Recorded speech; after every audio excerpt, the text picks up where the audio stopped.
te trae por aquí? Vengo a estudiar en la escuela de moda. Hi there, I'm Edgar Wright, the director and co-writer of Last Night in Soho.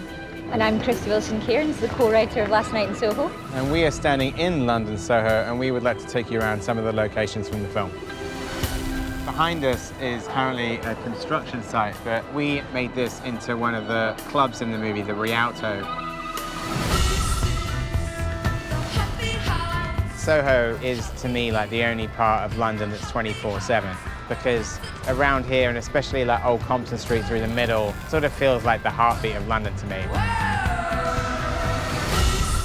Soho is just such an important location. It's got such a vibe. It's always creative and it's slightly dangerous.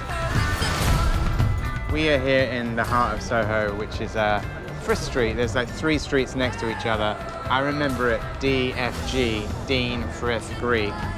We made it into 60s Soho. It's a shot that I can't quite believe that we pulled off. We had Matt Smith and Anya Taylor-Joy driving up Frith Street and turning this corner down Bateman Street, and our amazing production designer Marcus Rowlands like dressed all of this street as the 60s, and I'm very proud of the shot. So we're standing outside the real Café de Paris, which was established in 1924. We shot just around the corner and recreated the 60s entrance and the marquee of what was the cinema there. Inside, we decided that we were going to rebuild the Café de Paris on the stage, because in the first 60s sequence in the movie, there are tons of very complicated camera moves that would have been really difficult to do in the real location.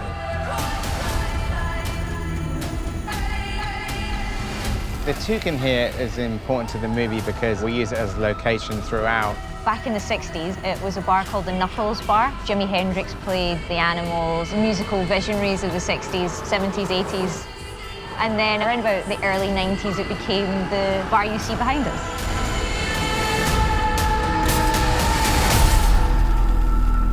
Should we go in for a drink? I've just been like sort of stuck in pubs for most of my career.